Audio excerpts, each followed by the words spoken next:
الحمد لله الحمد لله رب العالمين، والصلاة والسلام على سيد الأنبياء والمرسلين وعلى آله وأصحابه أجمعين. أما بعد، فأعوذ بالله من الشيطان الرجيم. بسم الله الرحمن الرحيم. يا أيها الذين آمنوا أوفوا بالعقود، أحلت لكم بهيمة الأنعام إلا ما يتلى عليكم غير محل الصيد وأنتم حرم، إن الله يحكم ما يريد.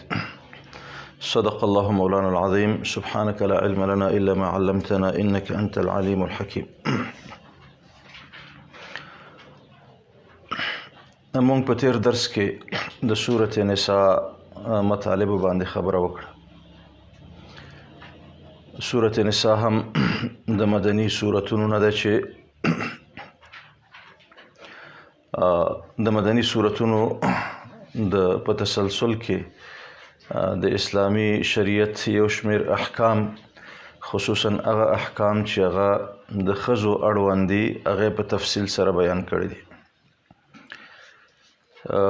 دا کوم آیت کریمه مې چې ولوسته دا د سورة مائده لومړی آیت.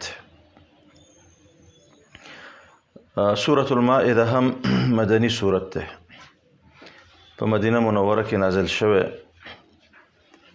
او د نزول زمانه د حدیبیه د صلح نه پس د هجرت شپږم کال او بیا د هجرت اووم کال دغه مرحله د دې سورت د نزول مرحله ده. د دې سورت په نومونو کې یو نوم سورة العقود هم ده، سورة العقود، ځکه چې په لومړي آیت کې الله متعال ورته مسلمانانو ته امر کړی چې اوفو بالعقود، په خپلو عقدونو باندې، په خپلو تړونونو باندې تاسو وفا وکړئ. په حدیث کې د دې سورت بل نوم هم راغلی، سورة المنقذة. سورة المنقذة، المنقذة خلاصونکي ته وایي، ژغورونکي ته. او حدیث کې راځي چې دا سورت به یو مؤمن د عذاب د ملائکو له منګولو خلاصي او ژغوري به. د دې سورت مشهور نوم سورة المائده ده، او وجه دا ده چې د دې سورت په وروستیو رکوګانو کې هغه قصه ذکر ده چې د عیسی علیه السلام د معجزاتو په تسلسل کې چې د هغه شاګردانو حواریینو د عیسی علیه السلام نه غوښتنه وکړه چې د اسمان نه د یو مائده، یو دسترخوان راکوز شي چې دوی ته خوراک وکړي. نو هغه قصه دلته ذکر ده، نو په دې اساس ورته سورة المائده وایي. او مخکې مونږ دا خبره کړې وه چې د قرآن عظیم الشان سورتونه هغه د موضوعاتو په بنیاد نه دي، بلکې د رمزونو په اساس دي. نو دا یو رمز دی چې دغه واقع په دې کې ذکر ده. د دې سورت ربط هم د مخکینیو سورتونو ته سره تقریبا واضحه ده. مخکې خبره وکړه چې سورة بقره، آل عمران، سورة نساء، سورة مائده دا ټول مدني سورتونه دي. او مدني سورتونو یو ځانګړتیا دا ده چې په دې کې احکام، تشریعات زیات دي. نو مخکینیو سورتونو کې هم تشریعات، احکام ذکر شوي دي. په سورة مائده کې هم احکام او تشریعات ذکر دي. ځینې مفسرین وایي چې 18 فریضې په دې کې ذکر دي، او امام قرطبي صاحب ورسره 19 هم اضافه کړې ده. نو دا فرایض، د احکام په دې کې ذکر دي، ځکه د مخکینیو سورتونو یو تسلسل ګڼل کېږي. بله خبره دا ده چې مخکې الله متعال په سورة نساء کې مسلمانانو نه یو شمیر عقدونه یا یو شمیر تړونونه، پیمانونه هغوی ته ذکر کړي د احکامو په بڼه باندې. نو په دې ځای کې الله متعال د هغه تړون او د هغه پیمانونو او د عهدونو په شریعتونو باندې د التزام غوښتنه کړي چې دا ستاسو عقود دي د الله سره. الله تاسو نه د عقد اخلي، نو تاسو په دې باندې وفا وکړئ او تاسو دا پوره کړئ. بل ربط دا ده چې مخکینیو سورتونو کې د اهل کتابو سره مباحثه روانه ده، مجادله روانه ده، د هغوی سلسله روانه ده چې هغوی په دې دین باندې قانع کړی شي او دغه دین احکامو ته غاړه کېږدي. نو په دې صورت کې هم د اهل کتابو دا سلسله روانه ده. دلته هم زیات کوشش شوی چې اهل کتابو ته نصیحت وشي چې د خپل ناوړه صفتونو نه تیر شي، هغه پرېږدي او د الله او خبره ومني او د الله په رسول باندې، رسول الله صلی الله علیه وسلم باندې ایمان راوړي، په قرآن باندې ایمان راوړي. همدغه د دوی د نجات لار ده. نو دا د دې صورت بل ربط ده چې مخکې د صورت نساء سره ذکر شي. په صورت نساء کې د شرابو د حرمت یو مرتبه، یو مرحله ذکر شوې وه چې کله تاسو منځونه کوئ نو د مانځه په وخت کې به شراب نه څښئ، لا تقربوا الصلاة وانتم سکارى. او په صورت مائده کې بیا هغه وروستی حکم د شرابو د حرمت راغی چې په قطعي ډول باندې د شرابو حرمت را نازل شي. نو دا څه ظاهر ربطونه د دې صورت د مخکینی صورت سره بلکې د مخکینیو ټولو صورتونو سره. په دې صورت کې په صورت مائده کې الله متعال ډیر څه بیان کړي دي. فضیلت کې هم ځینې روایات راغلي دي. رسول الله صلی الله علیه وسلم نه عطیه ابن قیس رضی الله تعالی عنہ روایت کوي چې رسول الله صلی الله علیه وسلم فرمایي چې المائده من آخر القرآن، چې سورة مائده دا د قرآن وروستیو سورتونو د جملې نه ده. نو بیا رسول الله صلی الله علیه وسلم فرمایي چې فاحلوا حلاله وحرموا حرامه، چې دې صورت تاسو ته څه حلال کړل هغه حلال وګڼئ او کومې چې در باندې حرام کړي دي هغه حرام وګڼئ. دا د دې صورت یو فضیلت دی. او دا وروستی صورت ورته په دې شکل ویل شوی، په دې اساس ویل شوی چې تقریبا په لویو صورتونو کې، په سترو صورتونو کې صورت مائده وروستی صورت دی چې په رسول الله صلی الله علیه وسلم باندې نازل شوی. د همدې وجې نه د دې صورت په فضیلت کې هغه بله قصه هم راځي، مشهوره واقعه ده چې یو ورځ یهودو دا خبره وکړه چې حضرت عمر رضی الله تعالی عنه ته چې ستاسو په کتاب کې یو آیت دی چې که چیرې دا زمونږ په کتاب کې را نازل شوی وی نو دغه ورځ به مونږه د اختر په توګه لمانځله، د عید په توګه به مو لمانځله. حضرت عمر رضی الله تعالی عنه وفرمایل چې دغه آیت چې اليوم اکملت لکم دینکم واتممت علیکم نعمتي ورضیت لکم الاسلام دینا، چې د اسلام د بشپړېدو، د تمامېدو، د تکمیلېدو او دغه ستر نعمت د تمامېدو اعلانو. نو حضرت عمر صاحب وفرمایل چې ما ته ښه یاد دی چې دا صورت دغه آیت د عرفې په ورځ باندې چې جمعې ورځ هم وه، د جمعې ورځ وه، دا را نازل شي. نو زمونږ مؤمنانو په نیز باندې دا دواړه ورځې، د جمعې ورځ هم د مؤمن دپاره د اختر ورځ ده او د عرفې ورځ هم د اختر ورځ ده. نو مونږ دا ورځې لمانځو، ستاسو دې خبرې ته ضرورت نشته. فضیلت د دې کې یو بله واقعه راځي. ابو ذر غفاري رضی الله تعالی عنه فرمایي چې یو شپه رسول الله صلی الله علیه وسلم مانځه باندې ولاړو او دغه آیت ټوله شپه لوسته چې ان تعذبهم فانهم عبادك وان تغفر لهم فانك انت العزيز الحكيم، انك انت العزيز الحكيم، ان تعذبهم فانهم عبادك وان تغفر لهم فانك انت العزيز الحكيم. دا آیت رسول الله صلی الله علیه وسلم لوسته او ټوله شپه پې تېره کړه.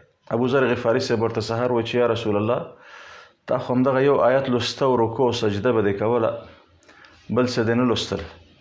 نو رسول الله صلی الله علیه وسلم فرمایل چې هو ما د الله نه د خپل امت دپاره د شفاعت غوښتنه وکړه چې ربه ماته د شفاعت دغه واک راکړه، شفاعت را په برخه که چې زه خپل امت ته شفاعت وکم.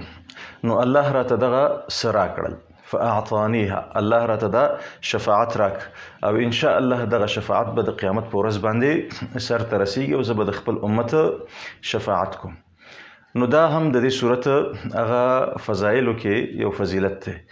حضرت عبدالله ابن عمرو ابن عاص صاحب وایي چې رسول اکرم صلی الله علیه وسلم باندې چې کله سورة مائده را نازلېده نو دا په خپله اوښه عضبه باندې سورو نو دا چې کله را نازل شه د دې شدت او سختي دومره وه چې دا اوښه بیخي چوش وه کېناسته نو رسول الله صلی الله علیه وسلم د هغې نه راکوز شو دومره زیاته سختی او درونوالی د دې صورتو چې اوښې هم د دې توان ونه شو درلودی چې هغه استقامت وکړي او حوصله وکړي نو دا د دې صورت هغه فضایلو کې ځینې روایاتو چې د رسول الله صلی الله علیه وسلم او د صحابهو نه روایت شوي په دې صورت کې وروستی آیت د تشریعاتو په سلسله کې د احکامو په سلسله کې چې د احکامو د تکمیلېدو اعلان یې کړی هم په همدې صورت کې دی چې مخکې مو ورته اشاره وکړه چې الله متعال فرمایي چې اليوم اکملت لکم دینکم واتممت علیکم نعمتي ورضیت لکم الاسلام دینا دا د قرآن عظیم الشان وروستی آیت په دې اعتبار سره دی چې د دې نه پس احکام ندی را نازل شوي تشریعات ندی را نازل شوي البته واتقوا یوما ترجعون فيه الى الله ثم توفى كل نفس ما كسبت وهم لا يظلمون دا آیت کریمه چې دا د قیامت د ورځې او د حساب دهۍ په اړه باندې را نازل شوی الله متعال په دې صورت کې ډېرو عظیمو مطالبو ته اشاره کړې ده سترو مطالبو ته الله متعال اشاره کړې د دې په سلسله کې طبعا علماو د دې صورت د محور او د مرکزی مضمون په اړه باندې او بیا د صورت د تفصیلی مطالبو په اړه باندې مختلف نظریات ذکر کړي دي او مختلفو آرا او اجتهاداتو باندې دوی خپل خبره کړې ده مولانا غلام الله خان صاحب هغه خو په خپل کتاب کې وایي چې دا سورت مائده دوه برخو ته ویشل کېږي یوه برخه د صورت د پیل نه شروع تر 40م آیته پورې ده تر 40م آیته پورې دا د دې صورت یوه برخه ده او په دې برخه کې د شرک د دوه ډولونو رد پکې راغلی دی دوه ډوله شرک په دې برخه کې الله متعال رد کړی دی تر دغه آیت کریمه پورې چې یا ایها الرسول لا يحزنك الذين یسارعون في الكفر من الذين قالوا آمنا بافواههم ولم تؤمن قلوبهم د دې آیت پورې چې دا یو 40م آیت دی دا وایي چې د شرک دوه ډولونه چې یو هغه عملی شرک دی په ابتدا کې د عملی شرک رد شوی دی او وروستو بیا د اعتقادي شرک رد شوی دی اعتقادي شرک او د صورت دویمه برخه د همدې آیت نه چې ومې لوسته شروع ده تر د صورت تر پایه پورې چې یو 100 آیته تقریبا دا صورت دی شیخ صاحب غلام الله خان وایي چې دلته هم په دې برخه کې هم د شرک رد دی البته لږ ترتیب جدا دی الته لومړی د عملی شرک ردو او وروستو د اعتقادي شرک ردو او په دې ځای کې بیا لومړی د اعتقادي شرک رد دی او ورپسې بیا د عملی شرک رد دی لنډه دا چې د شیخ صاحب غلام الله خان په نسبت باندې د دې صورت ټوله موضوع ټوله محتوا هغه د شرک په رد کې خلاصه کېږي هغه د عملی شرک خبره وي او که د اعتقادي شرک خبره وي دویم نظر د مولانا مودودي صاحب دی هغه وایي چې د دې صورت د نزول زمانې ته چې کله موږ ځیر شو نو په دې صورت کې څه بنیادي خبرې پرتې دي د صورت د نزول په اړه موږ خبره وکړه چې د حدیبیې د صلح نه پس را نازل شه او وم کال پورې تقریبا اغلبا دا صورت را نازل شوه او ځینې آیتونه بیا د هجرت په وروستیو ورځو کې هم را نازل شوي دا هغه زمانه ده چې الله متعال اسلام ته یو ډول قوت ورکړی مسلمانان د هغه حالت نه وتي چې د مدني دور په ابتدا کې د ویرې د خوف او د ترس وخت مدینه منوره کې چې کله پیغمبر صلی الله علیه وسلم لاړ نو د خندق تر غزوې پورې مسلمانانو باندې ډېره غټه ویره ناسته وه، ځکه چې هره شیبه او هره لحظه د دې ویره وه چې د مکې مشرکان دې یو ځل بیا راټول شي او هغوی د مدینه منوره باندې یرغل وکړي او مدینه منوره کې د اسلامي نظام دغه بنسټ له منځه یوسي. همدې وجې نه دوی خپله وروستۍ هڅه هم د احزاب غزوه یا د خندق په غزوه کې وکړه چې د عربي جزیرې څومره قبایل او اقوام چې وو هغه قبایل یې راټول کړل، هغه احزاب یې راټول کړل، صورت احزاب ورته همدې وجې نه وایي، او دوی په مدینه منوره باندې حمله وکړه. الله متعال د دوی حمله شنډه کړه، مؤمنانو ته الله نصرت ورک، بغیر له جنګه بغیر له جګړې الله متعال مؤمنانو ته نصرت ورک. چې کله نصرت وشه نو د احزابو په غزوه کې رسول الله صلی الله علیه وسلم مؤمنانو ته یو زیری ورک او ورته وویل چې الآن نغزوهم ولا یغزوننا، چې له دې نه پس به نور خبره دا وي چې سرچپه شوه. تر اوسه د دې ویره وه او دا خبره داسې وه چې هغوی به راتلل او زمونږ په مدینه منوره باندې به حمله کوله. د دې نه وروستو خبره سرچپه شوه، نور به موږ ځو او د دوی په مراکزو باندې به حمله کوو.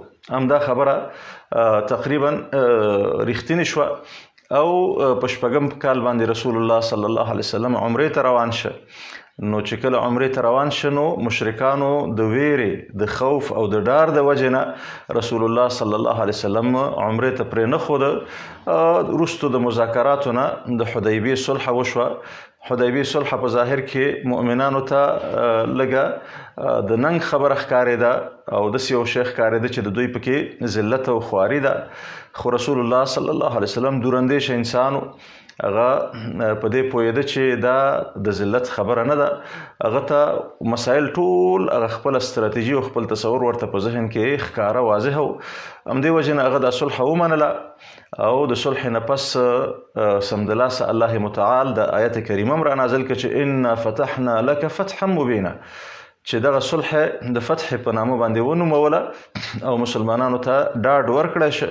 هماغه چې رسول الله صلی الله علیه وسلم د مکې د مشرکانو د حملو نه ځان په امان کې که او خپله داخلي نظام د ټینګښت دپاره او د اسلام د خپراوي دپاره مختلفو اقوامو ته، قبایلو ته او حتی سترو امپراتوریو ته دعوتونه ورکړل او په دې شکل باندې د اسلامي دعوت دا لړۍ ډېره پراخه شوه او ډېر زیات قومونه چې کله په دې پوه شول چې قریش عاجز دي، نور پیغمبر صلی الله علیه وسلم باندې حمله نشي کولی او مجبور شول دې ته چې هغوی د پیغمبر سره صلح وکړي، نو قومونه راغلل خپله رسول الله صلی الله علیه وسلم ته ایمان یې راوړ.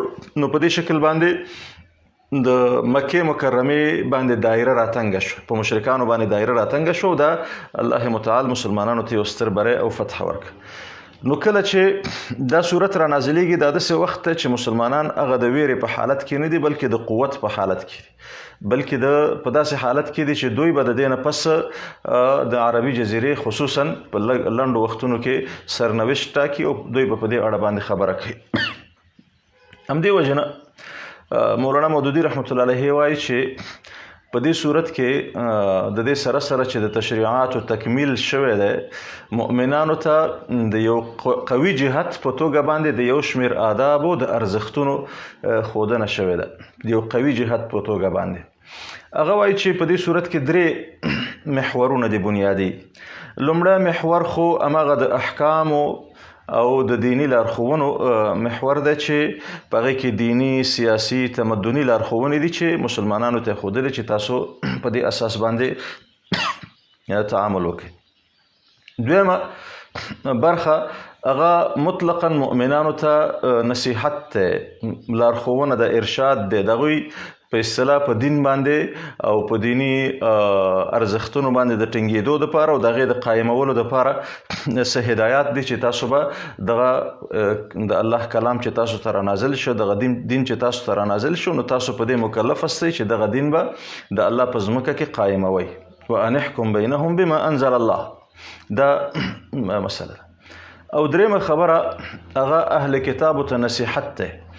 اهل کتابو ته داسې نصیحت کوي چې ګورئ تر اوسه خو تاسو دا تصور کاوه چې دا وړوکی ټولګی دی وړوکی جماعت دی او مدینه منوره کې خپل عربان به راشي او دوی به له منځه یوسي او په دې شکل به مدینه منوره کې ستاسو باچایي د سره جوړه شي. خو اوس تاسو په دې پوه شئ چې دا قضیه ختمه شوه هغه حالت هغه مرحله ختمه شوه. اوس د دې وخت راغلی ده چې تاسو هم لکه څنګه چې ستاسو په کتابونو کې تاسو ته وینا شوې ده همدغه دین ته غاړه کېږدئ او دغه دین ته تاسو تسلیم شئ. نو دا درې محورونه مولانا مودودي رحمت الله علیه وایي چې په دې دغه کې صورت کې پراته دي.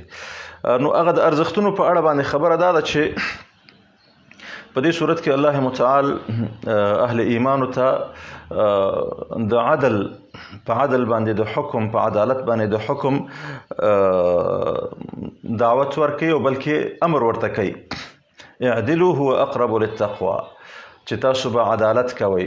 حتی په همدې صورت کې الله متعال دوی ته وایي چې ولا یجرمنکم شنآن قوم علی الا تعدلوا چې ګوره تر اوسه پورې خو دې مشرکانو په تاسو باندې تیری کاوه تاسو باندې تجاوز کاوه حتی په حدیبیه کې تاسو د الله د کور نه منع کړئ برخلاف د ټولو هغه قوانینو چې په هغه وخت کې د حرم په اړه باندې په ټولو عربو کې نافذ وو دوی راپورته شول او د الله د کور نه خلک منع کړل. نو هلته صورت حال دا و چې د حدیبیې د صلح په نتیجه کې خو خوشان نور قبیلې قومونه هم مسلمانان شول. نو د دې بیت الله ته د تګ زیات شمیر لارې هغه د مسلمانانو په تصرف کې راغلی هغه د مسلمانانو واک کې راغلی. نو مسلمانانو کولی شو چې په اهل مکه باندې ډېر څه بند کړي او دغه سلسله دوی ته بنده کړي. خو الله متعال ورته وویل چې هیڅ کله به تاسو په دغه ډول باندې انتقامګیري نه کوئ په دې ډول انتقامګیري به نه کوئ چې تاسو په هغې کې د عدالت نه ووځئ. تاسو اعدلو تاسو به عدل کوئ او د چا سره دشمني به تاسو دغه حد ته نه اړئ. او بلکې یو غټ ارزښت بل ورته دا هم بیان که د یو قوي جهت او د یو حاکم جهت په توګه باندې چې تاسو په نیکیو کې د خلکو سره د هر چا سره مرسته کولی شئ خو په بدیو کې په ګناه کې په تجاوز او په تیري کې به د چا سره تاسو یو ځای کېږئ نه. نو دا توصیه او دغه توجیه مسلمانانو ته په دې اساس و چې دوی د یو قوي جهت په توګه باندې په عربي جزیره کې را څرګند شول او د دې ویره وه چې هغه انساني عکس العملونه او غبرګونونه دوی د خپل اعتدال نه وباسي. نو ځکه الله ورته د عدالت امر وکړ. دویمه خبره د ارزښت په توګه باندې چې دې ځای کې ذکر ده هغه دا ده چې الله متعال په دې صورت کې دوی ته د دې جدي او قاطع فیصله وکړه چې تاسو به دغه کتاب د حاکمیت دپاره خبره کوئ او دغه کتاب د حاکمیت دپاره را نازل شوی دی. ومن لم يحكم بما انزل الله فاولئک هم الفاسقون ومن لم يحكم بما انزل الله فاولئک هم الظالمون ومن لم يحكم بما انزل الله فاولئک هم الكافرون. دغسې آیتونه را نازل شول چې دوی سره خبره بالکل څرګنده او واضحه او ښکاره کړه. نو په دې اساس باندې د صورت په اصطلاح دغه بنیادی مقاصد او محاور دي چې مولانا مودودي هغه بیان کړی دي. په دې صورت کې یو درې قصې هم ذکر شوي دي درې قصې چې دا درې واړه قصې په حقیقت کې همدغه محاورو ته راګرځي. یوه قصه خو د بني اسرائیلو ذکر شوې ده چې کله موسی علیه السلام ته دوی همیشه دغه کول د ذلت په حالت کې او د خوارۍ په حالت کې موسی علیه السلام دوی راوبلل دعوت جهاد ته او دوی راوبلل چې دغه عمالقه چې د دوی ځمکې نیولې وه د دوی منطقې نیولې وه هغوی نه د خپله ځمکه خپله سیمه بیرته ونیسي. خو بني اسرائیلو هغوی خپل پیغمبر ته وویله چې اذهب انت وربک فقاتله انا هاهنا قاعدون چې لاړ شه ته او ستا رب ځمکه راته فتحه کوي جهاد راته وکوي قتال راته وکوي موږ به بیا په کراره درشو. او په قراره به ګورو. نو الله متعال په هغوی باندې د دې بې غیرتۍ په اساس باندې فیصله وکړه او دوی 40 کاله سرګردانه هلته په دې میدان تیح کې وګرځېدل. نو مؤمنانو ته هم د دې درس دی چې اوس تاسو د هغه قوت په حالت کې استئ، د قدرت په حالت کې استئ. اوس چې پیغمبر کله هم تاسو ته امر کوي چې د قتال لپاره او دغه مرکز د نیولو لپاره، نو تاسو به دا نه کوئ چې اذهب انت وربک فقاتلا ان هاهنا قاعدون، بلکې ښه په ډاډه به ورځئ. البته مؤمنانو خو د دې نه مخکې هم عین مسأله پیغمبر صلی الله علیه وسلم ته د بدر په غزوه کې صحابه او انصارو اعلان وکړ رسول الله صلی الله علیه وسلم ته چې یا رسول الله موږ د بنی اسرائیل په شان باندې تا ته نه وایو چې اذهب انت وربک فقاتلا ان هاهنا قاعدون. د مؤمنانو ایمان، د صحابه ایمان دومره غښتلی چې هغوی 314 کسانو هم د بنی اسرائیلو برخلاف پیغمبر علیه الصلاة والسلام ته ډاډ ورکړه چې مونږ تا سره ارض ته چې ځئ که بحر تم ورغورځئ هم در سره روان یو او در سره ځو. خو بیا هم الله متعال ورته دا خبره ذکر کړه. دویمه قصه چې په دې صورت کې ذکر ده هغه د آدم علیه الصلاة والسلام دغه 2 زامنو واقعه ذکر ده، د قابیل او د هابیل. چې قابیل راپورته شه هغه خپل ورور په ظالمانه توګه باندې هابیل هغه په شهادت ورساوه، هغه وواژه او بیا وروستو پښیمانه هم و، خو پښیمانۍ هېڅ ګټه ورته نه درلودله. نو په دې قصه کې هم د مؤمنانو دپاره داسې یو پیغام پروت دی چې ګوري دا د شر او د خیر ترمنځ دا جګړه دا د هغه وخت نه شروع ده، د آدم علیه الصلاة والسلام د زمانې نه، چې دا به د قیامت تر ورځې پورې همدغسې جاري وي. دا جګړې ته باید تاسو آماده اوسئ. د دې قوت او قدرت چې اوس تاسو ته الله درکوي، د دې معنا هیڅ کله دا نه ده چې په دې سره به شر کاملا ختمیږي. شر ختمیږي نه، بلکې دا د شر او د خیر ترمنځ به دا جګړه همدغسې روانه وي او الله جل جلاله به اهل شر هغوی همیشه دپاره په خپل عمل باندې پښیمانه کوي، په دنیا کې هم او په آخرت کې به هم په خپل عمل باندې پښیمانه. او اهل خیر دپاره صبر پکار دی، هغوی د الله د احکامو په وړاندې باید مطیع او فرمانبرداره اوسي او هغې نه باید سرغړونه ونه کړي. نو دا بل پیغام دی اهل ایمانو ته چې تاسو دې قضیې ته آماده اوسئ.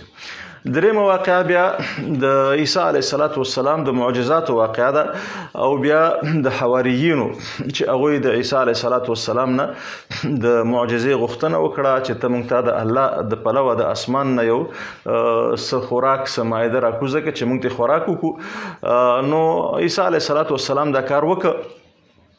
نو په دې ځای کې هم اهل ایمانو ته یو درس پروت دی چې ګورئ ستاسو چې کوم قوت او غلبه پرته ده هغه په دغسې ظاهري او مادي معجزو باندې بنا نه ده. ستاسو قوت ستاسو قدرت هغه الله متعال په داسې یو شکل باندې پر مخ بوله چې د منطق په میدان کې د عقلانیت په میدان کې او حتی په مادي لحاظ هم الله متعال تاسو ته زمینه د دې برابره کړه چې د حدیبیې په صلح کې خپل ستاسو دشمنان دې ته آماده شول چې تاسو ته غاړه کېږدي. نو ستاسو د پاره دغه تمکین د پاره او ستاسو د حاکمولو د پاره الله دا ټولې زمینې برابرې کړي دي. نو تاسو په همدې شکل باندې پر مخ ځئ. نو دا د صورت په اصطلاح هغه بنیادي مسائل او قضایاو چې الله متعال په دې ځای کې ذکر کړي دي. د دې یو 2 نور تقریرونه هم علماء ذکر کړي دي. یو تقریر په داسې شکل دی چې د سورة مائده ټوله مرکزی موضوع یا محور چې کوم دی هغه وایي چې دا دی چې د رسول الله صلی الله علیه وسلم امت هغې ته توجیه شوې ده، لارښوونه شوې چې په محمدي شریعت باندې تاسو منګولې ولګوئ، په دې باندې عمل وکئ او د اهل کتابو د پیروۍ نه ځان وساتئ. د ټول صورت خلاصه دا ده چې د پیغمبر صلی الله علیه وسلم په شریعت باندې منګولې ولګوئ او د اهل کتابو د پیروۍ نه ځان وساتئ. په دې شریعت باندې منګولې ولې ولګوئ؟ ځکه چې اليوم اکملت لکم دینکم واتممت علیکم نعمتي ورضیت لکم الاسلام دینا. الله وایي چې دغه دین ما تاسو ته تمام کړی دی، ما خپل نعمت په تاسو باندې پیرزو کړی دی او ستاسو دپاره مې هیڅ نور داسې یو شی چې تاسو ورته ضرورت ولرئ، اساسي ضرورت، هغه ما پرېښی نه دی، هغه ټول مې په دې کتاب کې تاسو ته بیان کړي دي. نو په دې اساس دوی ته امر دی چې تاسو به د الله په دې احکامو باندې او د پیغمبر صلی الله علیه وسلم په واسطه باندې چې کوم شرایع راغلي دي په هغې به تاسو پوره منګولې لګوئ. او دویمه خبره پکې د اهل کتابو د پیروۍ نه ځان ساتل دي او هغه بالکل واضحه ده او په مختلفو اشکالو باندې په دې صورت کې د نصاراو د عقیدې د ابطال دغه ذکر شوي دي. نصارا مختلف د عیسی علیه السلام په اړه باندې مختلف عقیدې درلودې. چا عقیده د حلول درلوده چې والعیاذ بالله الله متعال دا په عیسی علیه السلام کې حلول کړی دی او هغوی دا ویل چې ان الله هو المسیح ابن مریم. دا عقیده درلوده چې الله همدا مسیح علیه السلام دی والعیاذ بالله. نو د هغې د ابطال خبره مو شوه. بله ډله دوی دا وه چې دوی ویل چې ان الله ثالث ثلاثه، چې الله متعال والعیاذ بالله او عیسی علیه السلام او روح القدس دا درې خدایان دي. په دې باندې معتقد الله متعال د هغې ابطال هم ورته بیان کړ. بل مشکل د دوی د ګمراهۍ دا و چې دوی په خپل دین کې ډیره غلو کړې وه. د پیغمبر سره دومره مخکې تلي و چې هغې نه خدای جوړ کړی و. نو الله متعال مؤمنانو ته وایي چې لا تغلو فی دینکم، چې تاسو به غلو نه کوئ، افراط او تیری به نه کوئ. نو په دې شکل باندې د اهل کتابو د عقایدو نه، د اهل کتابو د اعمالو نه دغه امت ویرول شوی دی. بیا د همدې تقریر په اساس باندې تقریبا دا صورت په شپږو برخو باندې ویشل کېدی شي. د همدې تقریر په اساس باندې صورت په شپږو برخو باندې ویشل کېدی شي. لومړۍ برخه هغه د اول آیت نه نیولې تر 11 آیته پورې، د اول آیت نه نیولې تر 11 آیته پورې، چې په دې ځای کې د شرائع تکمیل دی یا په اصطلاح د احکامو سلسله ده چې الله متعال امت محمدي صلی الله علیه وسلم ته لارښوونه کړې ده او یو شمیر احکام ورته را نازل کړي دي. په هغې کې په سر کې ورته دا ویلي چې اوفو بالعقود، چې تاسو نه کوم عقدونه دي، کوم تړونونه دي، هغې باندې تاسو وفا وکئ، هغه تاسو ماتوئ مه. بیا د څارویو په اړه باندې، بیا د عمرې او د حج د احکام یو شمیر احکام دوی ته را نازل شوي دي. چون مؤمنانو په شپږم کال باندې حدیبیه کې هغوی خپل احرام مات که، اوم کال بیا عمره د قضا ته لاړل د پیغمبر صلی الله علیه وسلم سره په هماغه معاهدې په اساس باندې چې په حدیبیه کې شو چې د 3 ورځو دپاره به راتلونکي کال کې مؤمنان راځي. نو مؤمنان لاړل، اول ته عمره وکړه. نو د هغې ځینې احکام په دې ځای کې ذکر دي او په منځ کې هماغه د ارزښتونو خبره ذکر ده چې تاسو به چا باندې تیری نه کوئ، چا باندې به ظلم نه کوئ، بلکې په نیکۍ کې د هر چا سره مرسته او کومک کولی شي. د هغې نه پس بیا د حلالو او د حرامو بیان ده. یو شمیر خواړه الله متعال په مؤمنانو باندې حرام کړي دي چې مشرکانو هغه حلال ګڼل. یو شمیر دلته دي او څه بیا وروستو نور ذکر شوي دي په همدې صورت کې. نو مرداره ده، وینه، د خنزیر غوښه، هغه څه چې د الله نه پرته د بل څه په نامه باندې د بوتانو یا د غیر الله په نامه باندې حلال شوي وي، هغه څاروی چې هغه ذبحه شوی نه وي، هغه په اصطلاح زندۍ شوی وي، یا دا چې ټکول شوی وي، یا د غره نه راغښتی وي، یا خپل منځ کې سره څارویو یو بل سره په ښکرونو وهلي وي، یا دا چې ځناورو دړلی وي، دا ټول حرام دي. البته دا ځینې که چېرته مخکې د مردارېدو نه ذبحه شول نو هغې بیا جایز دي. مثلا د غره نه راورغښته خو مخکې له دې چې ساه یې وځي چا حلال که، یا زندۍ اوبو کې غورځېدلی او مخکې له دې چې هغه مړ شي هغه چا راویست او حلال یې که، دغسې هغه حیوانات جایز دي. څه نور د دوی هغه بوتانو سره تعامل، بوتانو په نامه به شیان ذبحه کول، استقسام بالازلام به کول، دا ټول الله دلته بیانوي. او همدې ځای کې الله دا حکم ورته وایي چې الیوم اکملت لکم دینکم واتممت علیکم نعمتي ورضیت لکم الاسلام دینا. یو مسله چې په دې ځای کې یادولو وړ ده هغه دا ده چې ځینې خلک په دې تصور دي چې اسلام زما د دسترخوان سره څه کار دی او اسلام زما د ژوند خپل لذتونو سره څه کار دی او زما د اقتصاد سره څه کار دی او دې مسایلو سره اسلام څه کار دی. اسلام دې صحیح ده چې د الله سره څوک رابطه جوړول غواړي، څه اذکار دې زده کړي او مونځونه دې کوي، په دې شکل به دا مسلمان وي. خو نورو اسلام ته ضرورت نشته چې هغه د انسانانو په دسترخوانونو باندې هم خبره وکړي. خو دا آیت کاملا واضح او څرګنده ده چې الله متعال د همدغه دسترخوان په اړه باندې وایي چې الیوم اکملت لکم دینکم. په همدې آیت کې وایي چې ما تاسو ته خپل دین تمام که. نو معنا دا چې دین مفهوم دا ده چې هغه لکه څنګه چې تا ته د مانځه طریقه ښیي، د ذکر طریقه درته ښیي، هغه به تا ته د دسترخوان د حلال او د حرام مسأله هم همدې ځای کې بیانوي او هغه به تا ته د ژوند ټول مسائل بیانوي. البته ضرورتونه هم ګوري. فمن استر فی مخمصة غیر متجانف مختلف لإثم فإن الله غفور رحيم. دا غینه پس بیا د اهل کتابو ځینې خواړه د هغې په اړه باندې خبره ورسره د ښکار احکام دي چې ښکار دغه څنګه دی د اهل کتابو سره د نکاح مسأله ذکر شوې ده دا ذکر شوې ورپسې د مانځه مسله د اوداسه مسله دا ذکر شوې ده په دې شکل باندې اخر کې الله متعال دام وایي چې یا ایها الذین آمنوا کونوا قوامین لله شهداء بالقسط یو ځل بیا ورته د ارزښت یادونه کوي چې ګوره تاسو به د الله لپاره شاهدي وایي او د الله لپاره به د عدالت نظام قائموي. کونوا قوامین لله شهداء بالقسط تاسو به د الله د عدل نظام په ځمکه کې قائموي. دا دغه کې ولا یجرمنکم شنآن قوم على الا تعدلوا دا کار به نه کوئ چې بې عدالتي درنه وشي اعدلوا هو اقرب للتقوى. برحال تر دغه ځای پورې تقریبا 11 آیته پورې د دغه احکام او تشریعاتو خبره ده.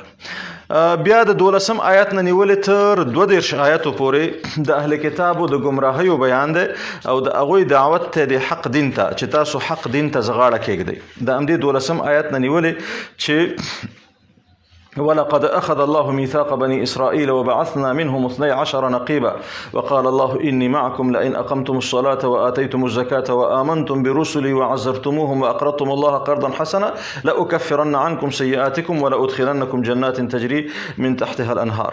نو دې ځای نه نیولې چې اهل کتابونه الله وعده یې اخیستې وه دوی نه نقیبان په دوی باندې ټاکلي وو څارونکي ور باندې ټاکلي وو دوی ته مسلسل احکام بیان کړي خو دوی به د الله وعدې ماتولې نقص کول به او الله متعال ورته وایي چې ګوره یا اهل الكتاب قد جاءكم رسولنا يبين لكم كثيرا مما كنتم تخفون من الكتاب چې تاسو ته خدای الله لپاره رسول راغی تاسو ته هر څه بیان هم کړه د دې رسول وظیفه هم دا ده چې يهدي به الله من اتبع رضوانه وسبل السلام ويخرجهم من الظلمات الى النور. د رسول وظیفه هم دا ده چې تاسو ته نیغه لار سمه لار رڼا لار وخی او د سلامتۍ لار درته وخی دا د ای وظیفه ده. خو دوی دا ټول نه منل. الله متعال ورته وایي چې دا کار مه کوئ او بیا د دوی د کفر اعلان هم کوي چې لقد كفر الذين قالوا ان الله هو المسيح ابن مريم ان الله هو المسيح ابن مريم. چا چې دا خبره کړې ده چې هغوی په حلول باندې قائل دي دا کافران دي دا مؤمن کېدی نشي. دلته په هغه ډله باندې دغه ده چې هغوی په تعدد د ادیانو باندې قائل دي او هغوی وایي چې دینونه ټول حق دي والعیاذ بالله او الله ته د رسېدو لار هر چا د خپل اجتهاد په اساس باندې انتخاب کړی ده. نو وایي چې يهودیم حق دی او مسیحیم حق دی هر څوک غواړي چې ځان الله ته ورسوي. اسلام کې دا نظریه ځای نه لري ځکه چې اسلام کې ښکاره الله وایي چې لقد كفر الذين قالوا ان الله هو المسيح ابن مريم. دوی چا چې دا خبره وکړه چې عیسی علیه السلام خدای دی هغه کافر دی هغه سره د اسلام خبره نشي کېدی. وروستو د دوی هغه د ګمراهۍ علت او سبب هم ذکر شوی چې وقالت اليهود والنصارى نحن ابناء الله واحباؤه. دوی دا ګمان کاوه چې مونږ د الله اولاد یو والعیاذ بالله او مونږ محبوبان د الله یو. نو په دې اساس باندې دوی په اصطلاح ځان نازولی ګڼل. الله وایي چې بل انتم بشر ممن خلق تاسو هم انسانان استئ الله به تاسو سره د نور انسانانو په شان تعامل کوي. د دوی هغه د موسی علیه السلام سره کومه قصه چې مخکې ذکر شو د بني اسرائیلو هغه تفصیل هم په همدې برخه کې راځي. ورپسې د آدم علیه السلام د زامنو هغه واقعا په همدې برخه کې راځي چې دوی ته الله متعال د دې یادونه کوي چې ګوره دا د اهل شر او د اهل خیر ترمنځ دغه جګړه به د همیشه دپاره روانه وي. په آخر کې الله من اجل ذلك كتبنا على بني اسرائيل انه من قتل نفسا بغیر نفس او فساد في الارض فكانما قتل الناس جميعا. نو دوی دپاره یو عام قاعده بیان کړه چې که قتل چا وکړه فساد چا وکړه نو دا فساد د داسې دی لکه ټول انسانان شي قتل کړي وي او چا چې د انسانیت د نجات دپاره څه وکړل نو هغه داسې دی لکه ټول انسانیت ته چې نجات ورکړی وي. تر 22 آیته پورې تقریبا دغه مسائل ذکر شوي دي. ورپسې د 23 آیات نه نیولې تر 50 آیته پورې تر 50 آیته پورې د همدې آیت نه چې الله متعال دلته حد محاربې ذکر کوي چې انما جزاء الذين يحاربون الله ورسوله ويسعون في الارض فسادا. د دې ځای نه نیولې تر 50 آیت پورې چې تقریبا یا ایها الذين آمنوا لا تتخذوا اليهود والنصارى اولياء دغه یو 50 آیت دی. دغه د دې نه مخکې آیت دې ځای پورې تشریعات ذکر شوي دي، د اسلام جنایي احکام او څه تشریعات ذکر شوي دي، او په دې کې دا هم بیان شوی ده چې مؤمنانو ته د امر شوی چې تاسو به د الله دغه قانون او دغه نظام د الله په ځمکه باندې حاکم کوئ. په دې تشریعاتو کې اول حد د محاربې دی. څوک چې په ځمکه کې فساد کوي، قطاع الطریق وي، نو د هغې څلور واړه جزاګانې ذکر شوي دي. مسلمانانو ته دا لارښوونه هم شوې ده چې تاسو الله ته د رسېدو دپاره وسایل چې کوم مشروع وسایل دی هغه په کار باندې واچوي. وروستو بیا د غلا حد دی، والسارق والسارقة فاقطعوا أيديهما جزاء بما کسبا نکالا من الله. چې غل نارینه وي که ښځینه وي دغه او غلا پې ثابته شوه د محکمې د اصولو په اساس باندې، نو د هغه به لاس پرې کېږي. دا مسائل هم ذکر شوي دي. بیا وروستو د همدې تشریعاتو په تطبیق کې طبیعي ده چې خلک به مختلفې خبرې کوي. الله متعال رسول الله صلی الله علیه وسلم ته ډاډ ورکوي چې تاسو به د دې کافرانو د دې منډو ترړو نه چې ستاسو مقابل کې کوي د دې نه به خفه کېږئ، مه خفه کېږه او دې نه غمجن کېږه مه. الله متعال به ستا ته بری در په برخه کې. او د اهل کتابو یو شمېر ناوړه احکام چې الله دوی ته دا کتاب ورکړی او د دې دپاره چې تاسو به دا تورات حاکم کوي، تورات به حاکم کوي. خو دوی د دې په ځای باندې چې تورات په ځان باندې حاکم کړي، دوی خپله ځان په تورات باندې حاکم کړو او تورات کې چې څنګه غوښتل هغسې ګوتې پکې وهلې. نو الله متعال اهل ایمانو ته د پیغمبر صلی الله علیه وسلم امت ته دا وینا کوي چې تاسو ته دا کتاب هم د حاکمیت دپاره درکړی شوی، نو تاسو به دا په ځان باندې په ټولنه باندې حاکم کړي او د دې په اساس به یوه ټولنه قایم کړي. وان احکم بینهم بما انزل الله ولا تتبع اهواءهم واحذرهم ان يفتنوك عن بعض ما انزل الله اليك. لدې نه وویرېږه چې ته د الله د احکامو نه دی دوی واړئ او تا دغه نه کړي. بیا ورته پیغمبر علیه السلام ته دا هم وایي چې افحکم الجاهلیت یبغون، دوی د جاهلیت هغه قوانینو پسې روان دي، هغې پسې ځي، د الله د فیصلې نه غوره فیصله او بهتره فیصله نشته. نو دا په اصطلاح درېیمه برخه د دې صورت ده. څلورمه برخه د دې صورت د 51 آیت نه نیولې تر 88 آیته پورې. د همدې ځای نه چې یا ایها الذین آمنوا لا تتخذوا اليهود والنصارى اولیاء، د دې ځای نه نیولې تر 88 آیته پورې. په دې برخه کې الله متعال والذین کفروا وکذبوا بآياتنا أولئك أصحاب الجحيم يا أيها الذين آمنوا لا تحرموا طيبات ما أحل الله لكم ولا تعتدوا إن الله لا يحب المعتدين وكلوا مما رزقكم الله حلالا طيبا واتقوا الله الذي أنتم به مؤمنون. دغه آیت پورې په دې ځای کې الله متعال د اهل کتابو یو شمېر جرائمو ته اشاره کوي او مؤمنانو ته یو ځل بیا نصیحت کوي. مؤمنانو ته نصیحت کوي، مؤمنانو ته بار بار دا وایي چې تاسو د اهل کتابو سره دوستۍ حد وپېژنئ. دوی به خپل هغسې دوستان چې هغه په حکم کې ستاسو مؤثر شي او ستاسو په نظام کې مؤثر شي، داسې دوستان به تاسو هغوی نه نیسئ، بلکې دوی همیشه دپاره کوشش دا کړې ده چې تاسو د سمې لارې نه واړئ او تاسو د دین نه واړئ. دا د دوی کار دی، د دوی مشران ټول په همدې باندې دغه دي. الله متعال د دوی په اړه باندې په همدې ځای کې وایي چې ولو انهم اقاموا التوراة والانجیل وما انزل الیهم من ربهم لاکلوا من فوقهم ومن تحت ارجلهم. دوی ته خو الله تورات ورکړی او انجیل ورکړی او چې تاسو دا حاکم کوي. که چیرې دوی دا حاکم کړی وی نو الله به دوی باندې نعمتونه راورولی وی، خو دوی دا کار ونه که، بلکې د دې په مقابل کې حتی تر دې چې په الله جل جلاله باندې تورونه ولګول. پیغمبران خو پرېږده، الله ته وقالت اليهود ید الله مغلوله، چې د الله لاس والعیاذ بالله تړلی دی. دا خبره وکړه او د دې نه نورې غلطې خبرې وکړې. نو الله متعال د دوی د دې عقایدو د بطلان خبره وکړه او اهل کتابو د جرائمو چې هغه حتی په الله باندې تیره کړی دی، د الله په رسولو باندې تیره کړی دی او د الله په بندګانو باندې تیره کړی دی. نو دا ټول دې ځای کې بیان کړي دي. مسلمانانو ته دا نصیحت کړی چې تاسو به د دې په لار باندې نه ځئ او تاسو به د دې پیروي نه کوئ. الله متعال په همدې ځای کې دوی ته وایي چې مؤمنانو ته وایي چې دوی ته اهل کتابو ته امر شوی چې لا تغلو فی دینکم غیر الحق ولا تتبعوا اهواء قوم قد ضلوا من قبل واضلوا كثيرا وضلوا عن سواء السبيل، چې تاسو غلو مکوئ، تیرې مکوئ. بیا مؤمنانو ته الله وایي چې لعن الذين كفروا من بني اسرائيل على لسان داود وعيسى ابن مريم. دوی چې ملعون شول د خپل پیغمبرانو په ژبو باندې، ولی ملعون شول؟ ذلك بما عصوا وكانوا يعتدون. دوی نافرمانی وکړه، تیرې کاوه، ځکه دوی ملعون شول. او د لعنت وجه سوا كانوا لا يتناهون عن منکر فعلوه لبئس ما كانوا يفعلون. منکرات به دوی په ټولنه کې کېدل، دوی به څوک نه منع کول، چې نه منع کول نو الله د دې په وسیله باندې دوی ملعون وګرځول. نو اهل ایمان تم الله وایي چې تاسو هم داسې نشي چې منکرات بس تاسو په ټولنه کې عام کیږي او تاسو به غلي ناسته سي، دا کار به نه کوئ، بلکې د منکراتو مخه به نیسئ. او بیا د قرآن دغه هم دی چې اهل ایمانو ته دا د اهل کتابو دغه هم بیانوي چې دوی دوه قسمه خلک دي، یو یهود دي او یو نصارا دي. یهودان چې دي هغوی په عداوت او دشمنۍ کې ډېر سخت سرسخت دي. لتجدن اشد الناس عداوة للذین آمنوا اليهود والذین اشرکوا. دا دوه ډلې مشرکان او یهودان دا د مؤمنانو په دشمنۍ کې ډېر سرسخت دي.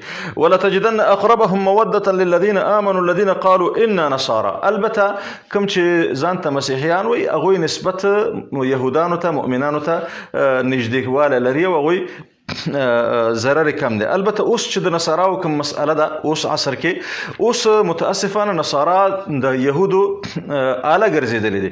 هغوی د یهودو د لاس دغه د دې سره سره چې د نفوس په لحاظ باندې نصارا اکثریت دي، خو یهودو د خپل اقتصادي قوت او د خپل هغه د سایسو د مکرونو په اساس باندې د قوت ځایونو ته ځان رسول او د تصمیم ګیریو ځایونو ته ځان رسول او حتی نصاراو ته داسې یو عقیده ورکړې ده، داسې یو عقیده ورته ورکړې چې تر څو پورې نصارا بیت المقدس د یهودانو بیت المقدس څو پورې چې د یهودانو لاس ته رانشي او دلته یهودي نظام قایم نشي، هغې پورې د عیسی علیه السلام دغه نظام قایمېدل نشي کېدی او دغه په اصطلاح ارض موعود یا ارض مقدسه دغه بیرته نصاراو ته نشي ګرځېدی. نو نصارا یې دې ته معتقد کړي دي چې اول دوی د یهودو سره دا کومک وکړي چې بیت المقدس ونیسي، دا فلسطین خپل کړي، چې د هغې په نتیجه کې دوی ته زمینه برابره شي چې دوی هغه خپله عقیده او تصور په بنیاد باندې خپل مقدس ځمکې ته ورسیږي. نو دوی دوسې قانع کړي دي چې دا یو غلط تصور او غلطه عقیده ده. برحال دا څلورمه برخه د دې صورت ده. پنځمه برخه د دې صورت د 80 آیت نه نیولې تر 108 آیت پورې، 80 آیت نه تر 108 آیت پورې چې دې ځکه یو شمېر متفرق احکام ذکر دي. متفرق احکام. یا ایها الذین آمنوا لا تحرموا طیبات ما احل الله لكم ولا تعتدوا.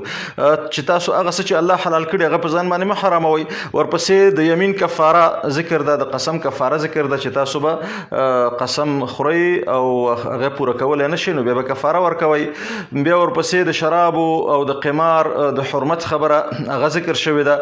په همدې شکل باندې اړوند نور مسایل دي. بیا ورپسې د احرام په حالت کې د ښکار کول دغه حکم بیان شوی دی چې دا تاسو ته ناروا دی او که چیرې چا وکړ نو هغې باندې بیا جزا یې ټاکل شوې ده. بیا ورپسې د بحر کې ښکار کول، په بحر کې ښکار کول د دې حل او حلالوالی بیان شوی دی او مسلمانانو ته څه نورو د حج احکام بیان شوي دي. نو تقریبا دا تر 108 آیاتونو پورې همدغسې احکام بیان شوي دي، متفرق احکام. وروستو په آخر کې د مشرکانو یو شمیر د خپل ځان نه حرام شوي شیان چې بحیره او صائبه او وسیله او ډول ډول اوښان هغوی په ځان باندې حرام کړي، څاروي ځناور څاروي په ځان باندې حرام کړي. الله وایي چې دا د دوی خپل دروغ دي چې په الله باندې تړلي، دا الله نه دي حرام کړي. بیا الله متعال مؤمنانو ته وایي چې یا ایها الذین آمنوا علیکم انفسکم لا یضرکم من ضل اذا اهتدیتم، چې تاسو خپله چاره وکړئ، خپل نفسونه وساتئ. البته د مؤمنانو د نفس د ساتنې دپاره په اسلام باندې په ټینګ پاتې کېدلو دپاره یو بنیادي فریضه وجیبه دا ده چې هغوی به دعوت الی الله کوي، امر بالمعروف به کوي او نهي عن المنکر به کوي.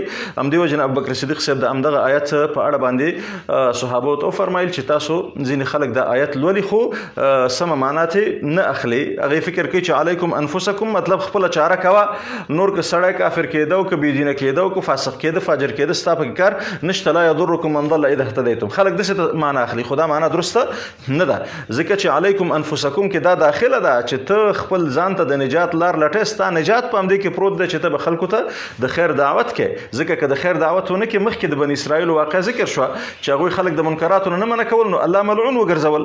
نو ته که چېرته د لعنت نه ځان خلاصې نو لار دی دا ده چې ته به دعوت الی الله کې.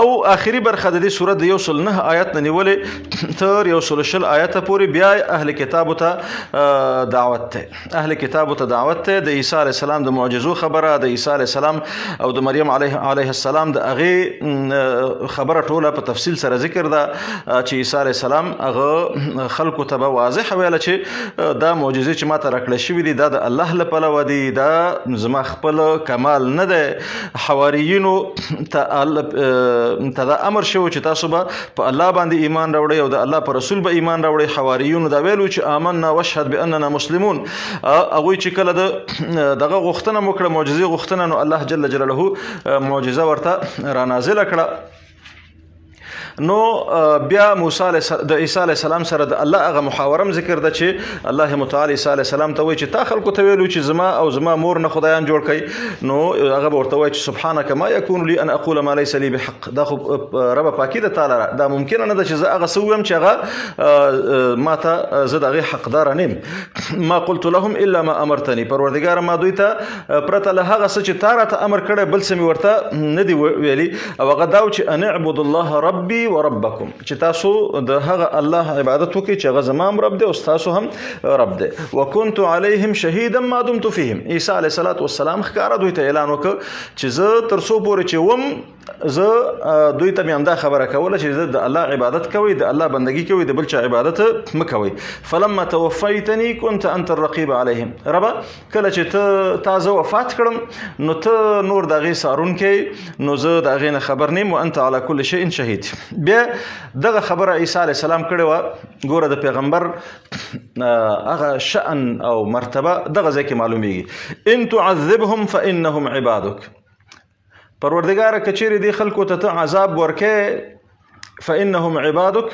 نو دا خو ستا بندګان دي او ته حق لري چې خپلو بندګانو ته عذاب ورکې کله چې ستا نافرماني کوي کله چې تا سره شرک کوي نو ته دا حق لري وان تغفر لهم فانك انت العزیز الحکیم ربا که چېرته بخښنه ورته وکې که بخښنه ورته وکې نو ربه ته غالب او د حکمت والا ذات ربه ته غالب او د حکمت والا ذات ګوره ډیره په دغه اسلوب باندې عیسی علیه السلام پروردګار ته وایي چې ربه بخښنه هم ستا حق دی عذاب ورکول هم ستا حق دی سوال ورته کوي چې یا الله دوی سره ته هغه معامله وکړه چې ته په هغې باندې ستا حکمت د هغې تقاضا کوي او ته په هغې باندې طبعا چې په هغه باندې ته قادر یې الله متعال په دې ځای کې آخري آیتونو کې ښکاره یو مسله بیانوي چې قال الله هذا یوم ينفع الصادقین صدقهم سبحان الله وایي دا هغه ورځ ده چې په دې ورځ به هر چا ته د هغه رښتیا ګټه ورسوي رښتیا کوم رښتیا چې ویلي دي په کوم باندې چې عمل کړی هغه به ورته ګټه ورسوي لهم جنات تجري من تحتها الانهار خالدین فيها ابدا رضي الله عنهم ورضوا عنه الله له دوی نه راضي دی له دغسې صادقو انسانانو نه او دوی د الله نه راضي دي همدغه ستره کامیابي ده ذلك الفوز العظیم بیا الله وایي چې لله ملک السماوات والارض وما فيهن الله سره باچایي د اسمانونو د ځمکې او کوم چې ده په اسمانونو ځمکې کې دي د دې ټولو باچایي د الله سره ده وهو على كل شيء قدیر الله په هر څه باندې قادر او هر څه باندې الله متعال ځواکمن او قدرت والا ذات دی دا د دې صورت په اصطلاح هغه شپږ برخې وي د هماغه تقریر پر بنیاد باندې چې د صورت محور یا هغه مرکزي مضمون دا شي چې په دې صورت کې د رسول الله صلی الله علیه وسلم امت ته د دې لارښوونه شوې توجیه شوې ده چې تاسو د پیغمبر صلی الله علیه وسلم په شریعت باندې منګولې ولګوئ او د اهل کتابو د پیروۍ نه ځان وساتئ وروستۍ خبره چې نن درس کې زه کول غواړم هغه دا ده چې مخکې ما په ابتدا کې دا خبره وکړه چې په دې صورت کې الله متعال د هغه مرحلې احکام بیانوي چې مسلمانانو ته یو حد څه ناڅه د قوت او د غلبې مرحله ده د قوت او د غلبې مرحله ده نو په دې مرحله کې الله متعال د حدودو د نافذولو مسأله را نازله کړه د غلا حد همداسې د محاربې د چې کوم د امنیت د تأمین دپاره مسأله ده د هغې حد الله متعال په همدې مرحله کې را نازل کړه. مسلمانانو ته دا امر وکړه چې دغه لویه خاوره چې اوس تاسو د واکمنۍ لاندې ده په دې خاوره کې چې امنیت تأمینېږي د امنیت د تأمینولو دپاره لار دا ده چې حدود نافذ شي. نو د غلا حدم را نازل شه چې السارق والسارقة فاقطعوا أيديهما جزاء بما كسبا نكالا من الله. نو کله چې په یوه خاوره کې لاس د غل پرې شه نو بیا هغه ټوله منطقه ورسره په امن کېږي. او دویم مسله چې هغه په عربو کې عام رواج چې لارې به شکولې دا د عربو یو غټ قانون او نظام او ټول عرب دې سره اشنا و. خو الله متعال چې کله اوس همدغه سیمه د مسلمانانو د واکمنۍ لاندې راولي الله متعال دغه د حرابې حد چې که چېرته یو څوک راپورته شي هغه د وسلې په زور باندې په لارو کې خلک ویروي، خلک وژني، خلک داړې کوي او خلکو نه مالونه چور کوي. نو الله متعال هغې ته ډېر شدید احکام را نازل کړه چې د هغې هغه د احنافو په نسبت باندې دغه دا دی چې د هغوی هغه عمل ته به ګوري هغې مطابق به په اصطلاح جزا ورکول کېږي. که غلا یوازې کړې وي نو لاس به پرې کېږي او که چېرته قتل یې کړی وي قتل کېږي به، که چېرته دواړه یې کړي نو هغه په سولۍ به دغه کېږي. نو دا احکام ټول دلته د دې دپاره را نازل شي چې دغه اسلامي خاورې د امنیت د تأمین بندوبست وشي او دلته بل څوک دغه ته غاړه کېنږدي. نو دا خلاصه د دې صورت لنډیزو. الله جل جلاله دې موږ تاسو ته د عمل توفیق راکړي. وصلی الله تعالی علی خیر خلقه محمد وعلى آله وصحبه أجمعين.